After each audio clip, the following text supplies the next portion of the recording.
Well, a very good morning and good afternoon to you if you're joining us from the Northern Hemisphere.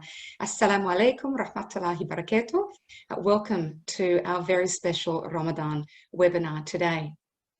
We're in the last 10 days of the holy month of Ramadan, and for Muslims across the world, this is a very special time of this holy month.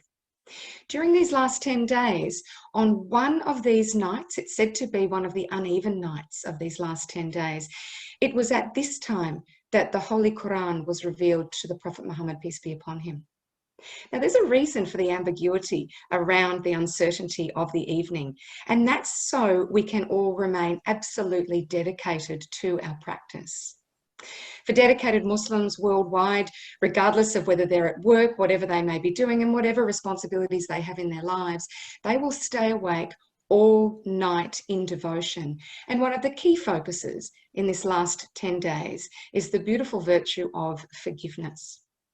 So this is just some of the elements of why we're so lucky at AACCI to be able to host our Ramadan webinar during these last 10 days. And we welcome everybody to take part. Please do feel free if you have any contributions, any thoughts, any questions that you would like to share. Please don't hesitate. Pop that in the Q&A function at the bottom of the screen. And we will indeed get to that during this morning's program. My name is Jessica Swan and I'm the National Secretariat with the Australia Arab Chamber of Commerce and Industry. We have a number of wonderful panellists joining us today from across Australia. To start with, we have Dr. Bikram Hassani, the Head of Sharia Affairs with the Islamic Coordinating Council of Victoria. Now, from 2011 until 2020, Dr. Bikram had been the Imam at the Albanian Australian Islamic Society's mosque, which is in fact the oldest mosque in Melbourne. He's a goodwill ambassador for his volunteer work in local community and indeed a defender of our most important cause, and that being human rights. He's been a positive role model in the Islamic community in Melbourne. He's also a strong advocate of human rights and Islamic law, which is a very fascinating topic, which he'll be discussing with us a little bit this morning. He has a PhD in Islamic law and Islamic politics at the Sultan Sharif Ali Islamic University in Brunei Darussalam, and he's written many articles in 3 different languages, Albanian, Arabic and English, and is a published author. Dr. Bikram, ahlan wa sahlan, very good morning to you. It is indeed a great pleasure to welcome you to today's webinar. Good morning, Jessica. Thank you for having me. We also have Dr. Shamima Collier, and she is a very special guest of ours today, joining us from the MAA. She is the Community Relations Manager for Muslim Aid Australia, President of the Muslim Women's Support Centre, and co-founded Muslim Youth in Western Australia. Born in South Africa, and if you listen very carefully, you'll hear that South African accent, but she's been calling Australia home for the last 21 years. She's following a passion project in the early years of the Syrian crisis, and she found herself compelled to start her career in international aid and development, and now the Community Relations Manager for Muslim Aid Australia. In her search to establish herself in her new home, she realised that there were many young people, just like herself, looking for a place to connect to, and so in 2004, she co-founded Muslim Youth Western Australia.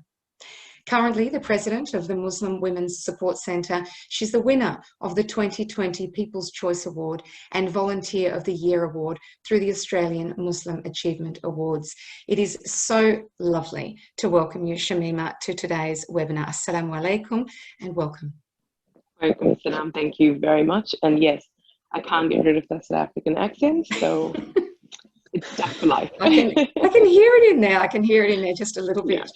Yeah. And we have with us Dr. Wissam Subra, who is the CEO of Oz Medical Orthotics. And whilst I was doing my research for today's webinar, I put in a Google search, how many times was foot mentioned in the Quran? What role do feet have in the Quran? And it's so beautiful when we think our feet take us on our journeys on the path of life. And it was just such a beautiful reflection and a privilege to be able to contemplate that as I had researched in preparation for welcoming Dr. Wissam today. Dr. Subra is an esteemed teacher of neuroscience and human anatomy and physiology.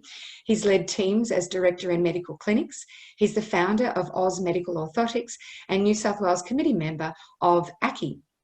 Dr. Subra has experience providing accessible and equitable healthcare to marginalised populations, including patients in high-risk situations or conditions, I should say. He's an expert in the field of podiatry and has been instrumental in the evolution of podiatric treatment. Now, with Mother's Day approaching, I thought that I might make a very special connection between Dr. Wissam's specialisation to this very special Ramadan webinar and Mother's Day. Now, I thought I'd share this. One of the most popular and oft-quoted hadith or sayings of the Prophet Muhammad, peace be upon him, relates to how a man went to the Prophet Muhammad and said, "O Messenger of Allah, I desire to go on the military expedition and I've come to consult you." Well, the Prophet Muhammad responded to him by saying, "Do you have a mother?" And he said, "Yes." And the Prophet Muhammad told him, "Stay with her." I'm going to cry, it's so lovely. "Stay with her because paradise lies beneath her feet." And this is something that Muslims worldwide know about. It is the idea that paradise lies beneath the feet of your mother. So, of course, that was a beautiful remembering for me as I was preparing to welcome Dr. Wissam today to our special Ramadan webinar. Very good morning to you, Dr. Wissam Subra. Good morning to you as well. That was very, very lovely introduction. Thank you very much for that. Oh, it's my privilege. It's indeed my pleasure to welcome you all today. Now, just before we get into our conversations, many would notice a poll has just gone up on the screen this morning. This is really important for us at AACCI because this helps us to understand what it is that you're wanting from us. One of our core aspects of our business is advocacy.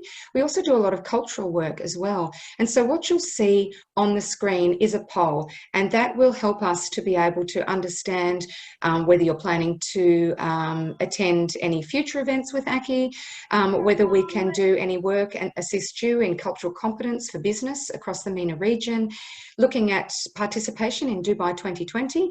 These are all the things that we're asking you this morning. And by answering that, you will help us to be able to customize our offering to you as our members. And of course, those who are not members, we do encourage you to perhaps consider that might be something that you might like to be involved in, becoming part of our AACCI community. So as I said earlier, my name is Jessica Swan. A little bit about myself. I am a journalist by trade. I'm currently now studying the Juris Doctor, undertaking a law degree, and I have a specialisation in Islam-West dialogue. I jumped on a plane at the end of 2003 and I moved to the Middle East. And that was the beginning of my journalism career. 6 months into my journey, I was living in Bahrain, and I was particularly interested in whether or not Islam and Muslims were indeed what the media in the West was touting them to be. The idea that Islam and Muslims were systematically taking down world economies just didn't seem to resonate. And as a curious person, as I always have been, and inshallah I always will be, I of course wanted to live amongst Muslim communities. So that's what I did, jumped on a plane, moved over there, and within 6 months I had found myself taking the Shahada. So that's the Islamic Declaration of Faith. So that was in the June of 2004. And as you could imagine, being your white Western Aussie ABC girl, it's been a very delicate dance between the two cultures to which I very much align myself with, that being Western culture and Islamic culture as well. So 17 years of that, and it's been an amazing journey, and it continues to be an amazing journey for me. And this Ramadan is certainly not been short of providing the blessings that it brings for us. Before we move on to our panelists, I have briefed them just prior to going live today, and I said to them, maybe think about something in the Quran, maybe think about something about this Ramadan that's been special for you. Perhaps you might even like to reflect on how good it feels to be able to go to the mosque, to be able to meet with friends and family, which of course is something that none of us were able to do last year, and many, many, many Muslims across the world are still unable to do. So as they're reflecting on what they might share with us in a few moments, I may share with you one such verse of the Quran which has always resonated with me. وَجَئِنَاكُمْ شَعُوبًا وَقَبَائِلَ لِتَعَارَفُوا. I've created you among tribes and nations so that we may know one another. This to me speaks directly to the importance of multiculturalism, of understanding one another, of understanding our diversity and embracing our inclusiveness. Now, as we see iftar dinners taking place right across the country, and iftar dinner these days happens to be one of the most important events on the annual calendar for organisations, government institutions to be able to outwardly demonstrate their engagement as an inclusive and diverse organisation. But this is really what the teachings tell us, that we've been created among tribes and nations so that we may know one another. And indeed, I find that a very beautiful reflection. So that's my share for something on this Ramadan webinar. I may now go to Dr. Wissam, if you perhaps would like to share your thoughts.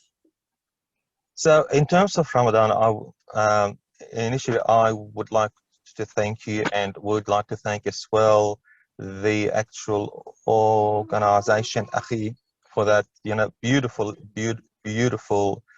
event. What does Ramadan means to me? Ramadan, it's a very special moment I look forward to personally. It is pretty much a time where I feel like I tend to really recharge myself. In terms of recharge myself is, recharge myself is spiritually recharge myself, because sometimes you tend, you feel you maybe have gained an extra kilo or two. So Ramadan, it's a time where I'm like, you know what, it's a good opportunity as well. I feel better, healthier in terms of the mind, the body, and the soul as well. Medically speaking as well, if I may just step into it a little bit, medically speaking, there is actually research out there, and we know that there's a lot of research regarding the aspect of Ramadan and how it affects our health, our mental health, our spiritual health, our physical health, because everyone is talking about those three things: the actual mind, the body, and the actual soul. So the research out there, what was found in a nutshell, it was found that when you tend to fast, it reduces your actual stress level. That's point number one. So you tend to feel less stressful. Now, knowing currently, because of the virus, and a lot of people, they tend to be perhaps stressed at home, because of the actual lockdown and so forth. So it's a perfect opportunity during Ramadan. Another point is that also helps out. It was found that it tends to increase your actual defense system, the actual immunity. So it makes you stronger, or healthier. At the same token, the third aspect, the spiritual side of things, which is linked to your actual mental health as well. It is a time where you tend to take some time off and sit down. It's very similar where you tend to contemplate, where you tend to sit down and, read, look within yourself and say, okay, what else I can improve. We all need to improve every single day. And if one day that tends to go past and I haven't improved, I say there is a problem. So that's in a nutshell. Dr. Wissam, thank you so much for that. And just picking up on the aspect of the health benefits, it was back in 2016 that a Japanese scientist by the name of Dr. Yoshinori Oshumi won the Nobel Prize for Medicine for his discovery of the process of autophagy. Now, if we look at the etymology of that word, autophagy, so it's Greek for self and to eat. So it's effectively the natural process by which the body degrades and recycles damaged cells, proteins and toxins. Now, this is the body's way of cleaning its house. And it happens when food is reduced, especially when we're fasting. So this discovery aligns with the practice of abstaining from all food and drink from sunrise to sunset. And this discovery was proven to be a curative way of healing diseases, including the potential healing of cancerous cells as well. So there are so many beautiful healing aspects of this. That's, of course, the physical healing aspects. And of course, there's the spiritual, the emotional that you're talking. It reduces, angst, and also the spiritual element as well. And of course, the spiritual purpose of fasting is to increase taqwa, or God consciousness. And that does indeed come, as this month is a time of introspection and the purification of mind, body, and spirit. So moving on to our next participant, Shamima, if you would like to share perhaps your thoughts on what does Ramadan mean to you? I think over time, the meaning of Ramadan has changed, or maybe not the meaning, the practice has changed.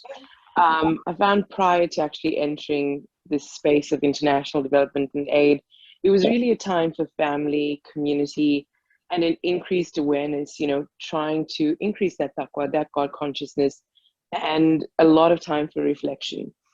And it was a really beautiful time until I got into this new industry, and it became a time for a lot of increased work. So in international aid and development, this is the time of year where we get exceptionally busy. Our distributions and stuff in Ramadan obviously increase. And also then it's a time of increased charity within the Muslim community. And so for anyone working in this industry, it means we're really busy with masjid collections and going out, talking to people about the work that we do, because this is the time that we can really maximize on that charity and also ensuring that it gets donated and sent throughout the world. So in the first time that my first Ramadan went by, I felt like I had zero time for myself, for my family, or to actually do my spiritual worship. And it didn't feel very good. But as I got used to that, I realized it's just a different way of connection. And I remember the first Ramadan that I was actually in the Middle East, and, getting to see those donations in action, that was amazing. That was absolutely incredible to know that we could actually provide food to people who are fasting, and seeing the impact of that. It just meant that this was just a different way that I got to connect with my creator and connect with what I needed to do. And so Ramadan still remains that time where you do find that connection, where you do the concentration is not on the worldly aspect. It is on this other dimension and creating that relationship with God that is exceptionally special. And I think that that's why it's an important time for me. And like Dr. Wissam said, it's that recharge, right? You find that even though you're fasting, you have this much of energy and you can keep going. And even after Ramadan, there's a couple of months after that where you're still feeling that spiritual high and it's still there. And so I think that that's what Ramadan means to me. That's beautiful. Thank you so much for that. I'm just going to pick up on the idea of what we call Zakat. And I'm sure that there's many people joining us today listening in who are fully aware of Zakat, the giving of charity. And of course, this is a very, very important aspect of the holy month of Ramadan, as Shamima has just mentioned. And during this month-long fast, it is the time of the giving of a compulsory charity. So what we mean by compulsory, it is an obligation on every Muslim to give a set percentage of their excess wealth to those most in need. And that can be anybody. It doesn't have to be a Muslim. It can be to any organization. And so it is absolutely a time of giving to those less fortunate. And just on that point, going to our next guest, who is, of course, very well versed in all aspects of Sharia affairs. And the reason why I say that is because the obligation of giving of charity does actually come into play when we talk about the percentage of how much a Muslim must give. What is that compulsory percentage, and how do Muslims across the world, and indeed during Ramadan, observe that particular obligation? Without any further ado, I'd like to now welcome Dr. Bikem Hassani, the Head of Sharia Affairs with the Islamic Coordinating Council of Victoria. Thank you, Jessica. Before I share my experience during the holy month of Ramadan, I just want to pick on the verse that you cited earlier, وَجَعَلْنَاكُمْ شُعُوبًا وَقَبَائِلَ لِتَعَارَفُوا. And this shows just in this panel here, the members of the panel, like yourself being an Aussie, myself from Europe, we've got a South African, we've got another one from Middle East maybe, or Pakistan, I'm not sure from where exactly. That shows that God created us from one man and one woman, and from them we are created in different nations and different tribes. We speak different languages, we have different cultures, but again, we are citizens of humanity, and therefore we should respect one another.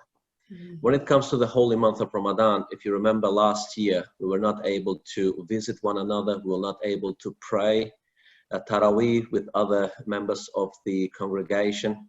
And it was very difficult, not just for the members of our community, but it was difficult for us as well, as religious leaders. So we're thinking, what should we do to be close to our members during that difficult time?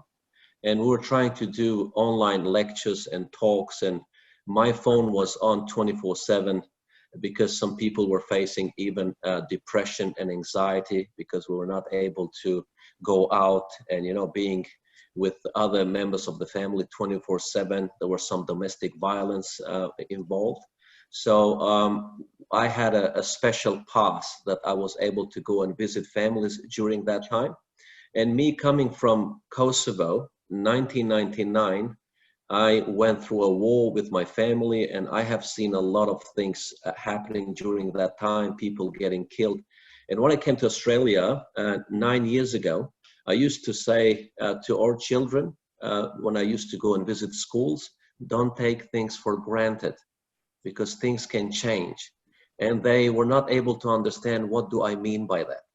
And then when this COVID hit, people were fighting over toilet papers. And I was thinking to myself, how about if we didn't have food? What people were able to do? You know, so Ramadan, one of the wisdoms of fasting, the holy month of Ramadan, and by the way, fasting is not new even to the Jews or the Christians, you know, Abrahamic faiths, and it's not new even to the Hindus and Buddhists. So fasting is known to all these major religions in the world. So one of the wisdoms that fasting teaches us is not to take things for granted. And when you're hungry and you don't eat for the whole day, you think of those people less fortunate. You know, what about if you don't have food every single day?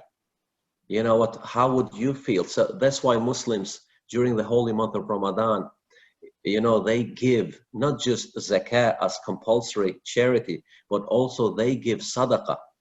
You know, Ramadan is an amazing month where a lot of people come to us as imams and they say, Imam, I have this much money, can you please give it to an orphan? You know, people don't really care about money anymore because they've got that spiritual connection.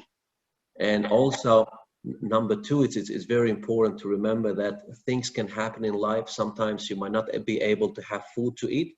So Ramadan teaches you for those challenges in life. I myself can witness this. It was a day or two, sometimes I didn't have food to eat during the war. So, and then I thought of Ramadan. I said, subhanAllah, I was, you know, fasting since I was young, and fasting taught me to be patient. Even if there is no food, we still have to rely on God. And also going to pray Taraweeh every single night. And I am the Imam of the Albanian mosque in Reservoir as well, for the time being. And I see Muslims pray behind me, and I see a lot of people from different backgrounds. I see people who are very wealthy. I see people who have position, and I'll see people who are ordinary people just like everyone else. But inside the mosque, everyone is equal. No one is able to tell who is rich and who is poor. In front of God, we are all the same. So sharing iftars with one another. And I always, you know, Islam teaches us to share iftars not just with Muslim members of the community, but also if you have a neighbor close to you and you cook some food for your iftar, just add some more water, just add some more food and share a plate with your neighbor. And let them know that this is the time that we fast, we Muslims, and we share food with one another. And if you need anything, we are here to help you. This is some of the things that Islam always teaches us, to help one another. Islam, and just like any other religion, try to teach us to be better citizens of humanity, to be better parents, to be better spouses, to be better citizens of Australia, and to try to make this place a better place. So Islam, in other words, is not just during the holy month of Ramadan, but also Allah told us in the Quran, وَعْبُدْ رَبَّكَ حَتَّى يَأْتِكَ الْيَقِينَ. So worship your Lord until death reaches you. So in Ramadan and after Ramadan, we should try to worship our Lord, pray 5 daily prayers, and that is to keep us conscious of God all the time. And I always take this as an example. If you walking on the street and you see $50, or you have an opportunity to do something, but for those people that pray 5 daily prayers, they think that if I do this, I'm about to go and pray again, to stand in front of God. How I'm gonna feel when I stand in front of Him. So praying and fasting and even giving compulsory charity. Also, one of the wisdoms that Islam or Zakat can teach us, that us and our wealth belong to God. And number two, those people that are less fortunate than us, Allah chose for them to be like that.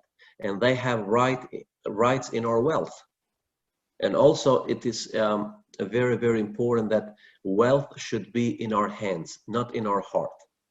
So that's why we should always share whatever we can, and we should be proud and grateful to say, oh Allah, thank you that I am able to give zakah. And I'm among those that give zakah, not take zakah. And that's why for those that are less fortunate, and this is with the last thing I want to conclude, our Prophet, peace and blessings be upon him, said that the first people that will enter paradise are the poor people of Muhajirun, those people who migrated with the Prophet from Mecca to Medina. Why? Because they left everything behind and then they went to Medina for the sake of God. And there were some people in Medina making fun of them because they didn't have anything. So in order for Allah to bless them in this world and the next, they said after the Prophet entering paradise, they will be the first people to enter paradise, long before those people who were rich in this world. So having wealth is a blessing if we know how to use that properly. As Uthman, one of the companions of the Prophet, he bought paradise 3 times over. You know, when they migrated to Medina, there was a well, and the person who was owning the well, he used to sell the water to the Muslims. And Prophet said, whoever buys this well, I will guarantee a place for him in paradise. The second time, Prophet said, we need that block behind the mosque. Whoever can purchase that block so we can extend the mosque, I will guarantee a place for him in paradise. And Uthman, the first one to raise his hand. And the third time was when they prepared one expedition. He said, whoever can help us to prepare this expedition, I will guarantee a place for him in paradise. So Uthman, even though he was not a great warrior like other people, but he was rich and he used that wealth to get a place in paradise. So I ask God to accept our fasting and all our good deeds that we do in this Ramadan and after Ramadan. Dr. Beckham, that's absolutely wonderful. Thank you. Thank you very, very much for that. What I might do is just give an explanation for those. I'm conscious that we have a number of people joining us today, and there may be people who are joining for the first time. They haven't been to an iftar dinner before. They're very curious. What's it all about? Everybody's talking about iftar dinners and my business, my industry. People are talking about this being important.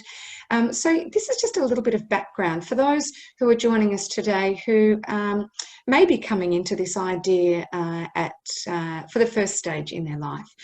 So Ramadan is simply the name of the 9th month in the Islamic lunar calendar, and it's considered a holy month as Muslims believe that the revelation from God, known as the Quran, was revealed to the Prophet Muhammad, peace be upon him, during this time, as I mentioned, as I opened up today's webinar, in the last 10 days, which of course is where we are at the moment. Now, the holy month of Ramadan, it commences with an ancient tradition of sighting the new moon with the naked eye. Now, this is a highly anticipated month, and it brings a sense of spiritual fulfillment, community, solidarity, compassion, and joy to Muslims right across the world. And whilst the tradition of observing the holy month is honoured collectively, there are many, many cultural traditions throughout the world which have their own unique ways of celebrating the month, with a special Ramadan approach that might be through food, cultural traditions, for example. Now, as it's the month of fasting, it is indeed one of the 5 pillars of Islam as well, and it's prescribed on every Muslim who is a healthy adult and able to endure the fast. And what I mean by healthy adult, the exemptions to that include pregnant women, breastfeeding mums, the elderly, travellers, children, and anyone who is physically unable to do so. It's performed from dawn till dusk. And at that time, when the sun sets, that's when we have the Maghrib, the sunset prayer, and that's when we break our fast. And that's what the iftar dinner is all about. And at that point, we had been abstaining all day from food, water, and sensual pleasure as well during those daylight hours. So it's it is an holistic approach, I beg your pardon, to purifying the mind, the body, and the spirit. And it's also, as we'd mentioned, it's a pathway to elevating one's consciousness, or as we say Islamically, taqwa, which is God consciousness. So it's a time to really, what I call the Control-Alt-Delete moment in our lives, you know, when you just go, that's it, just stop, get off the rat wheel. I have to just stop and just take stock of things. You know, life has become so busy for all of us. So this is what I would classify as the Control-Alt-Delete month for Muslims. It is a time to take out, it's a month to take away from your busy life and to do a bit of an audit on your life, mind, body, and spirit. So for a typical day for a Muslim, we rise at pre-dawn. We have the pre-dawn meal, which is called suhoor. We then eat prior to the Fajr Salat, so the sunrise prayer. And at that time, then the fasting commences. And of course, as I said, it breaks at the tafsir dinner in the afternoon at the Maghrib sunset prayer. And after that, many Muslims will gather at mosques for what we call the Tarawih prayer, and they're the evening congregational prayers. It's a very special time of the month, and it is a time of reflection and giving, which is what all of our guests are talking about today. But what I might do now is go to each of our panelists. What does a typical day look like for you in your work, in your industry, and also in your spiritual practice? So I'll start with Shamima. Okay, so a typical day, of course, we wake up with suhoor and, you know, the Fajr prayers. As much as I'd like to go back to bed, because I'm on the West Coast and everyone's already started work on the East Coast, it means I don't get to go back to bed. You know, it's team meetings, we kind of get through what we need to do for the day, and then my day really starts. So through my work, I'm really fortunate to be able to do a lot of local initiatives as well. So through the Muslim Women's Support Center, one of the key functions that we have is addressing food insecurity within the community here in Western Australia. So like today, I'll go pick up things from Second Bite, so fresh produce, take it back to the office. We make our food hamper boxes, get them ready, and then we have families that come and receive that. That takes me till about the afternoon, and then it's time for people in other parts of the world to start to wake up. And so we're checking in with projects. So it'll be like, okay, this is what's happening, the distributions. So I'm in charge of different countries and looking at what's happening in terms of the distributions. This Ramadan, we're working in about 15 countries. So we're really trying to concentrate our efforts to be able to kind of change lives. So it's not just Band-Aid solutions of here's a food box. We try and actually create grants and business opportunities so that people can actually eventually start to earn their own money. So we thought we'd concentrate on a few countries and do that really well, and that way we can actually have longer impact. And then it's time to get into the kitchen, get iftar ready, break our fast, and then it's straight to the mosque, which generally involves obviously prayer and then a mosque collection. So people pay their zakat and the zakatul fitr at the time that I'm at the mosque. And then it's coming home and then again rechecking in with how the distributions went in that day, letting our donors here know what kind of impact they've made, and then time for bed. Thank you so much for that, Shamima. I'm just wondering, because you're doing an extraordinary amount of work, it's almost like you'll need a holiday after all of this, after this holy month. But just good morning to you, Samina Yasmin, who has just messaged in this morning. She's very keen to learn about the impact of the coronavirus prevention measures across different countries. With all of the work, you've mentioned 15 different countries. Perhaps, Shamima, are you able to share with us what the impact of the coronavirus measures have been on the countries that you're specifically working with at the moment? Yeah, so it is different for each country. When coronavirus really came into play last year, we all sort of went into panic of, what does this actually mean? And I think our worst nightmare was if the virus had broken out in a refugee camp, because what would that actually look like? And so it was immediately just looking at, we've got wonderful partners on the ground who went, okay, this is the situation in our country and this is what we're going to need to do to adapt.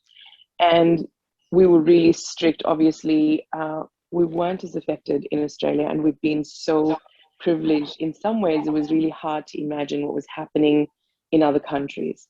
But PPE went into play, and we looked at distributions. The way we actually distribute had to change.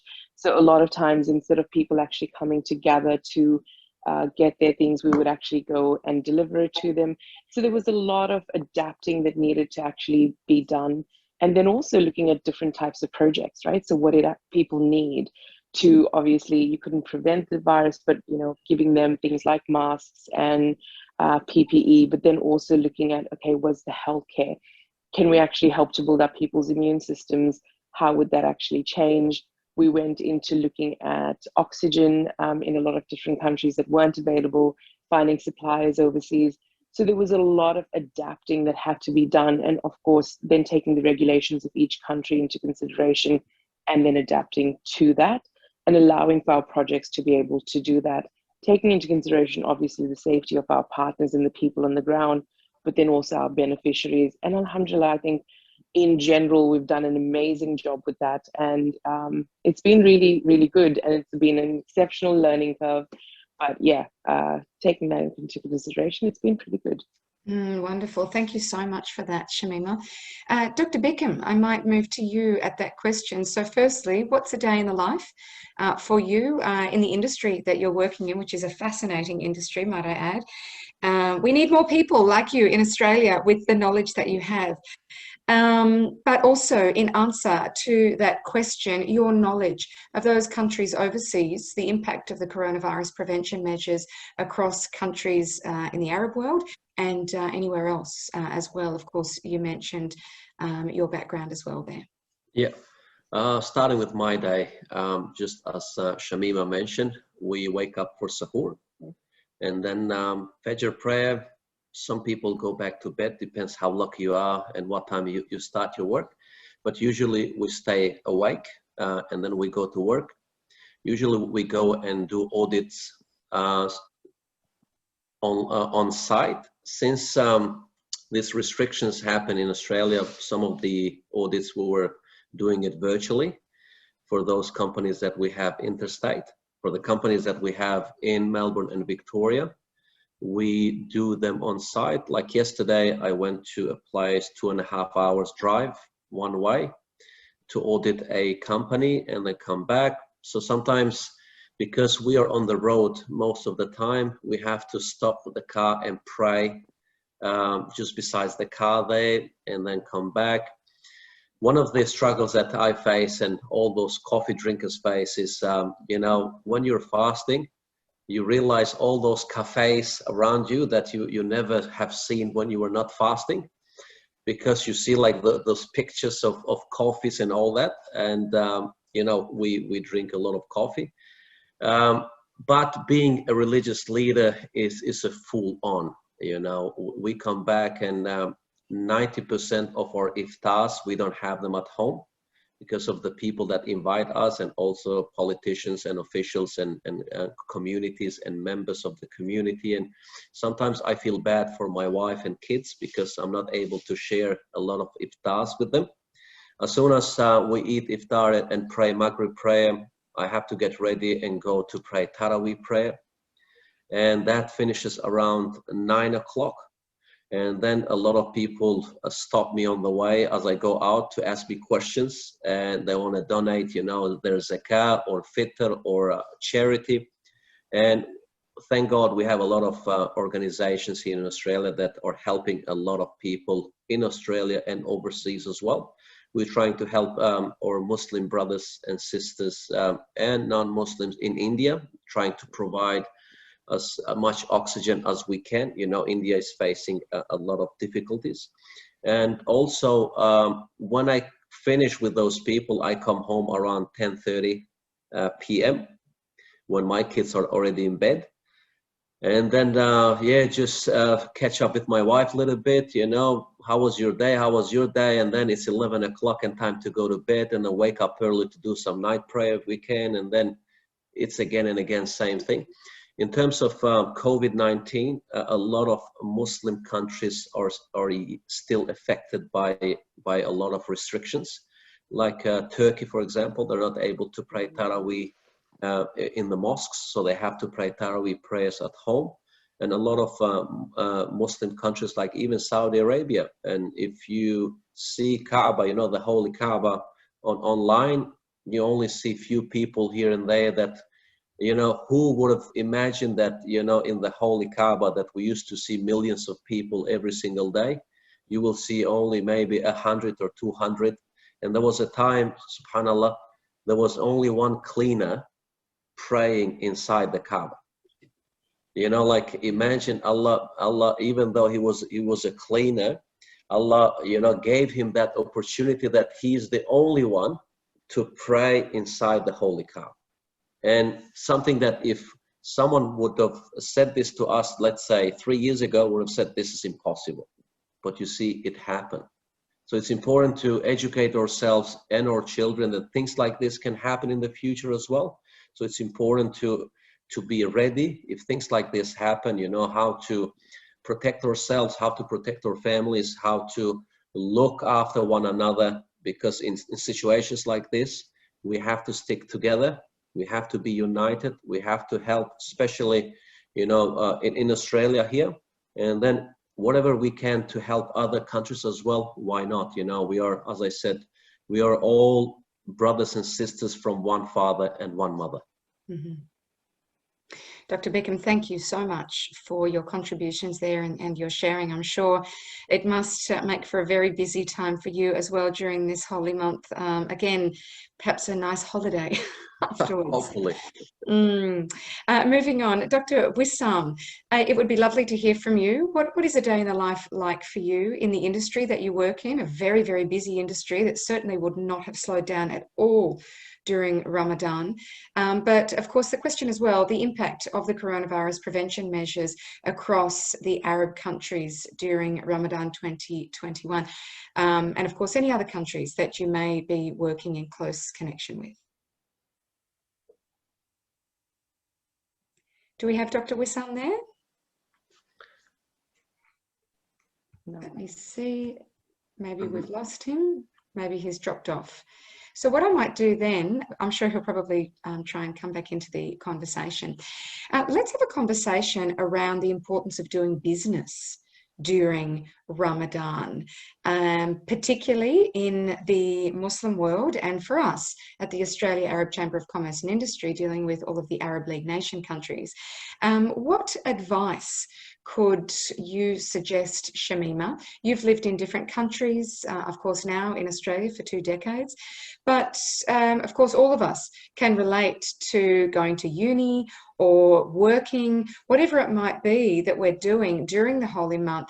And being in a non-Muslim country, being the absolute minority, what kind of advice can you provide to organisations for consideration during this holy month? And perhaps if you deal internationally as you do, what advice could you give to organisations keen to get involved with other countries where you do have large Muslim populations during this holy month of Ramadan? Dr. Shamima. I think just being aware of, things like prayer times, iftar, and its importance. So, you might delay prayers sometimes out of Ramadan if you've got an important meeting, which in Ramadan you'd be really hesitant to do. And so just, ensuring that you have your meetings kind of outside of those times, finishing things up in time so that people can get home for iftar and be there. Oftentimes, in my industry, we kind of work at all odd hours. There are no set times. There's no 9 to 5, but a lot of industries could be like that. Whereas in Ramadan, you would not want to actually impinge on someone's time after hours. I think taking that into consideration. Obviously, working across the world, the weekend can be different. So looking at Fridays, it's an important day, of course, and people are off on that day, but it's a working day for us. So I think just being aware of what people are actually doing, so that day to day that we've just been talking about, of what it encompasses, having that awareness will allow you to just adapt. And I think that that's probably just the most important thing. Mm-hmm. It's interesting when I chat to different friends who have had some interesting experiences. Obviously here in Oz, we have the tradition of Friday afternoon drinks. But it doesn't really fit in the Muslim tradition generally. But of course, you might think, you wouldn't stop, no Muslim would want an office to stop doing its normal thing. And I think that that's a really important thing for any organisation, any business. Muslims don't expect you to do anything special for them. In fact, it's the complete opposite. They would just want to be, they wouldn't even want you to know. And the last thing they would want you to be burdened by is the spiritual choice of an individual. So I think that's the first thing, because I think, and of course, anybody joining this webinar who is keen to understand more about this or is very knowledgeable on this, that you just don't put it in people's faces. And that's why for many people, they wouldn't even know, because you don't behave any differently. But I think it does become an interesting consideration in the times that we're living in, where we're doing international webinars all the time. We're doing meetings across the globe all the time, different times, this, that, and the other. And a perfect example of this is our former Egyptian ambassador to Australia, Dr. Hassan El-Laythi. He's in Cairo, and I had contacted him and said, is this something that you'd like to be involved in? And he was incredibly thoughtful and incredibly considerate, but he explained that these last 10 days for him is a very, very sacred time. And as I said earlier, not all Muslims do the stay up all night, but some do. And for those who do stay up all night, this is a really, really sacred time. And so on this occasion, he did decline based on that, because that's what he's doing right now as we speak, as many Muslims around the world are. And of course, that would come as the number one priority. So that might be also something else. And I can tell you categorically, no Muslim is going to be going to the workplace and telling you that they've been up all night. They just wouldn't do that. They're not going to tell you how much charity they've paid. They're not going to tell you anything about what they're doing. And that's not because they don't want to tell you about it, but it's just a mark of respect. You don't, hey, I just donated a whole lot of money to charity. You just wouldn't do that. You can feel that it doesn't resonate ethically. And I'm sure a lot of people can relate to that, whether you're Muslim or non-Muslim. So there's a lot of things about the practice that Muslims will not tell you, and it's okay. It's not necessary to even know, because they would never want you to change the workplace or your life or anything else for that reason. So if you're eating a salad sandwich next to your Muslim colleague, do not feel bad about that. Please enjoy. And if you were to raise that conversation with them, they would go, oh my goodness, don't be ridiculous. Please just keep eating. I didn't even notice. It's not even a thing. And so just don't even worry about that. That's not something that would go through the mind of a Muslim who is fasting. But I might now hand over, Dr. Beckham, your thoughts on this. you do a lot of extraordinary work in this space. You've worked with community for many, many years. It is an amazing mosque. I've been out there to the Albanian mosque there in Carlton, and it's something that you would be very well versed in. That is that delicate dance between Muslim-West relations. What about doing business from your perspective? What advice would you give to people, particularly those doing business in the region, the Middle East, North African region, and other Muslim countries more broadly? What advice would you give to them? Oh, you're on mute, Dr. Beckham. Sorry. Lovely. Yeah. As you know, we are in this meat industry, food industry, and in Australia, a lot of factories and a lot of companies are getting closed every single day. And Australia depends on food, you know, export of food, and Australia exports a lot of meat, red meat and food to different countries. Imagine just Indonesia, for example, 264 million Muslims that live over there, the biggest Muslim country.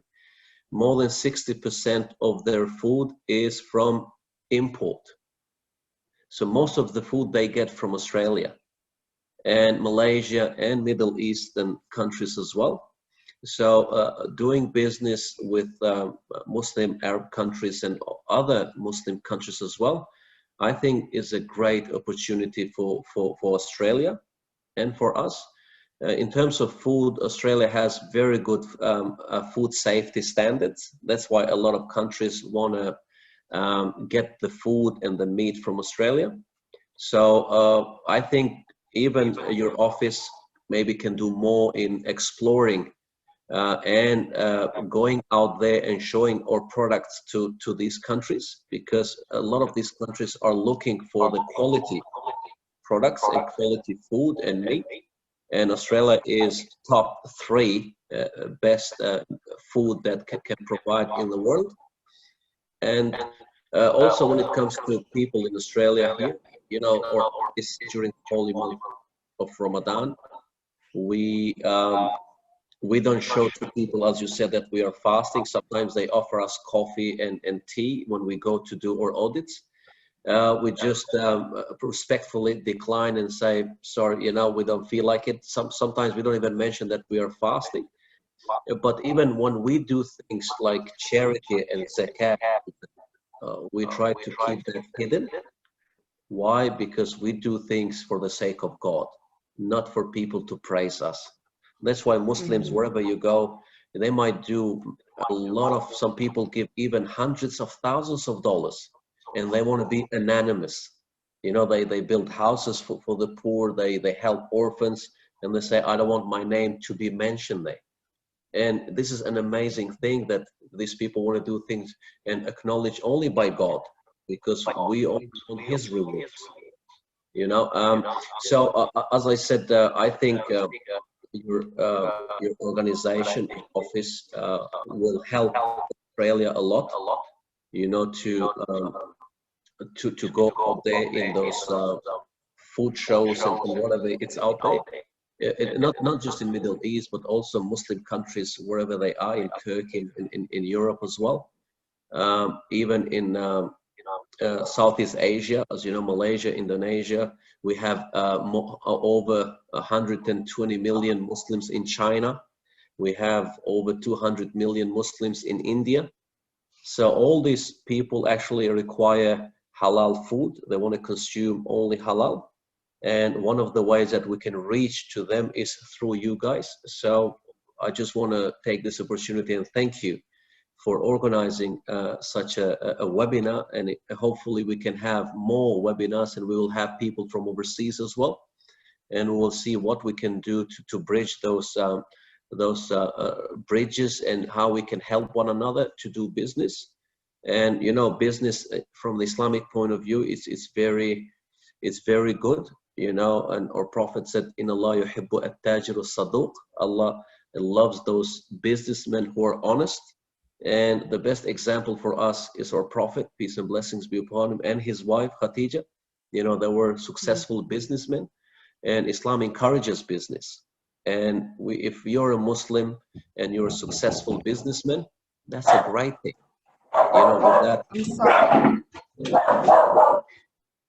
with that you're able to help other people, and you're able to employ some people, help even students that come and study from overseas. So I myself always encourage Muslims, to go out there, to explore things, to do business, why not, and to be successful in life, and Islam doesn't stop you to become successful. Islam and business come hand in hand. Islam just teaches you, when you deal with people, to be always honest, not to lie.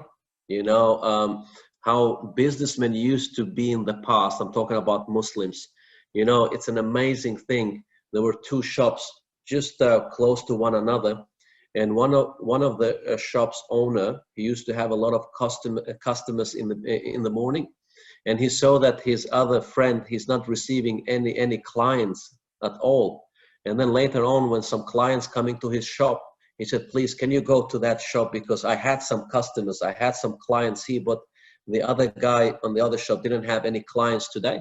So those people, they knew that the risk, the sustenance is in Allah's hands. So don't try to advertise something that you're not, or your business is not. Just be honest with people, and Allah will elevate you and will elevate your business as well.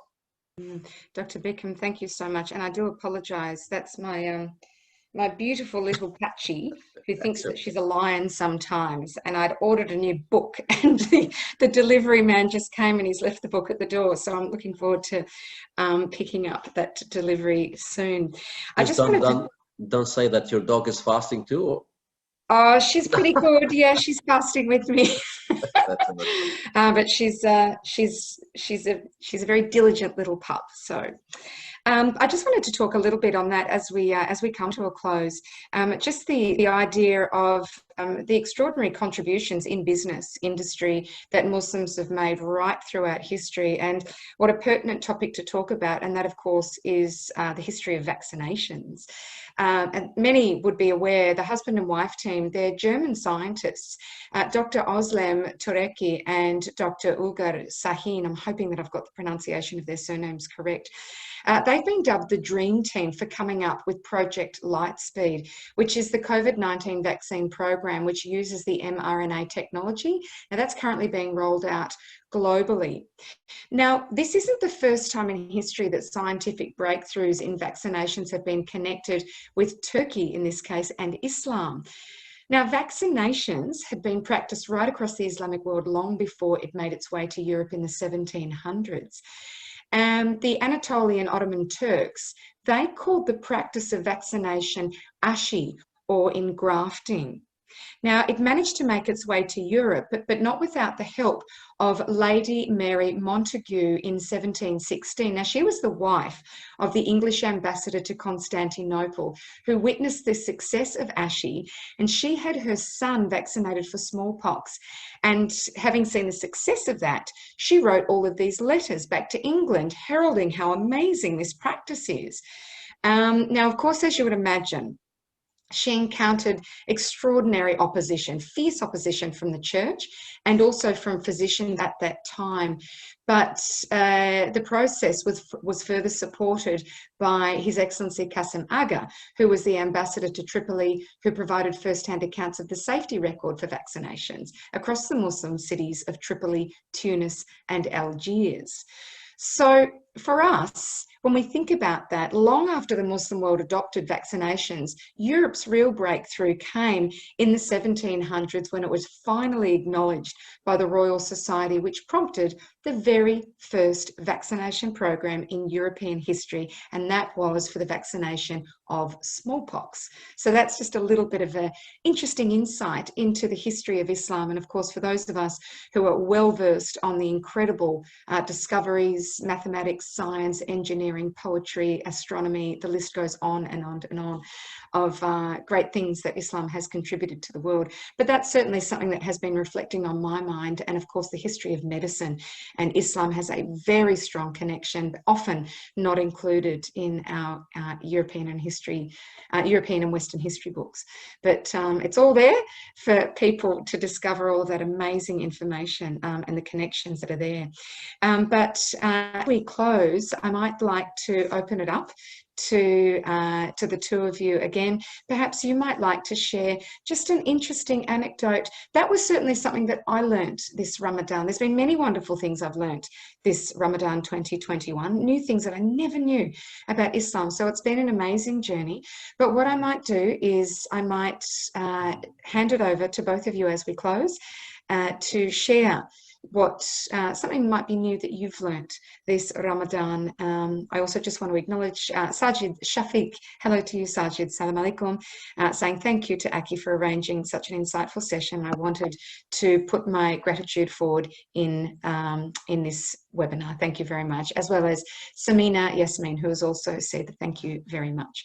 So Shamima, perhaps you'd like to share what's something interesting that you've learnt this Ramadan? Well, actually, it's just happened what I've just learned right now about the vaccinations and its history. So thank you very much. I think all in all, you know, I don't know if there's one thing in particular that I've learned, but I think for this Ramadan, I think I've learned a little bit more about myself. So I don't know if that makes sense, but I think that self-reflection and actually learning my own resilience has been really wonderful. So it's been a very different Ramadan in terms of since last year with COVID. We found that the local community has been really impacted by it. And so we're doing a lot more locally, and it takes a lot of time and energy. And at the start of it, when we were thinking about, you know, doing all of these things, I thought, oh, there's no way I can do it. I don't have that kind of energy. And subhanAllah, the energy comes, I think, when you put that intention in place. And I think that I've learned to maybe let go, not be so controlling, and actually leave things to Allah subhanahu wa ta'ala, and He makes it happen. So I think that that's been my learning lesson for Ramadan. How lovely, how lovely. Ramadan Mubarak to you, and also thank you so much. Yes, of course. Thank you so much for week. organizing this and having me on. Thank you, thank you. And Dr. Beckham, if you would like to share some final words, what might be something special that you've learned this Ramadan? Where should I start? There are so many things. I think one of the major things that I have learned in this Ramadan is a blessing of time. You know, as we mentioned last Ramadan, we're not able to do a lot of things. We're not able to pray. We're not able to visit one another. And during this Ramadan, you know, I felt how blessed I am living in a country like Australia and not having any restrictions. You know, we're able to go visit one another. We're able to go and pray to God, you know, in a mosque. So that blessing in itself, it was enough for me to reflect and to say, you know, thank you, God, for keeping Australia safe. Because of when we see what is happening in India and some other places, it's just we feel sad and we worry for them, but at the same time we feel blessed that we live in a place like Australia.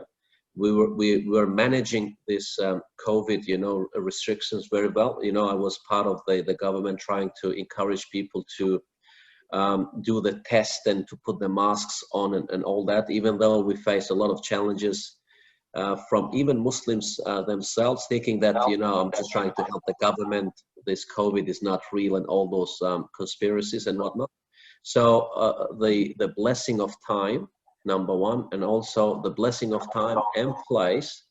And also we shouldn't ignore that we should always feel blessed with the things that we have. And Islam, as you know, always teaches us to compare ourselves with those people who are less fortunate. You know, if you do a research, you know that only 10% of people in the world have roof over their heads. They own a house, only 10%. And if you're among those people that you have a roof over your head, you own a house, you're among only those 10% of the entire population. And if you're married, you have children, You know, be grateful of those things that we have and never take them for granted. It's important to cherish these moments that we have left in this world. And I always say this, you know, before you leave home, make sure you don't leave anyone upset at home, because you don't know whether you're going to go back home or not. Or if you go home, you don't know whether you're going to find them at home or not. You know, so also it's important, this might be our last Ramadan. And one of the ways we can use this time wisely is to always think, what if this is my last Ramadan? What if this is my last prayer? What if this is my last time with my family? I might sleep tonight in my comfortable bed, but tomorrow I might be sleeping in my grave. So we don't know, you know, what can happen to us. To cherish these moments that we have left, to respect one another, to say kind words, you know, only these things will be remembered after we are gone. No one will care how much wealth I will be leaving in this world. People care how much I try to help the community, what kind of legacy I'm leaving behind to my kids and to the community as well. So again, let me just thank you on behalf of Albanian community and Muslim community in Melbourne here. Thank you, and may God reward you and all those who are involved in making this happen. And Ramadan Mubarak also to you and whoever is fasting, and Eid Mubarak at the same time in advance. Hopefully we'll be able to meet after Eid for coffee and have more conversation about these things. Inshallah, inshallah. Thank you so much, Dr. Bikram, and also to Shamima. Thank you very much for joining. And of course, Dr. Wissam Shubra, who was with us earlier as well. If you'd like to make contact with any of our panelists, please do feel free to contact us on info@ostarab.com.au. We'd be more than happy to connect you there. I do want to say a very special thanks to our producer of today's webinar, and indeed all of our webinars, and that is Barbara Haggerty, who's our National Events Manager and our Victorian Executive Officer, who is always working behind the scenes to ensure that we are putting together these webinars. So a very special thank you to Barbara, and also to Carl Aris, who is our Queensland Executive Officer and National Communications Manager, who always coordinates our technical requirements for these webinars. So thank you very much to Carl as well. Coming up on our next webinar, it will be taking place on the 26th of May, and we'll be looking at food and agribusiness. Now, this is a joint event by the Dubai Foreign Direct Investment, AACCI, and the Australian Business Council in Dubai. So keep an eye out on that. We will be popping it up onto our LinkedIn, and of course, if you are part of our database, you will be receiving the email invitation there as well. So thank you once again to all of those who are joining us who are fasting. Ramadan Mubarak, and we wish you a very happy Eid celebration. Of course, that's taking place next week. In Muslim countries, all countries often tend to take 5 days off. It's a little bit like our Easter. People take days off. The whole of the community and business community does shut down for those days. But here in Oz, we do keep on moving through that Eid period. But you will find that those Muslims who you work with are celebrating in their homes with all of their friends, family and communities. So thank you everybody for joining us for today's very special Ramadan webinar. Take care and look forward to seeing you next time. Thank you. Thank Bye-bye. you. Salam alaikum. Salam.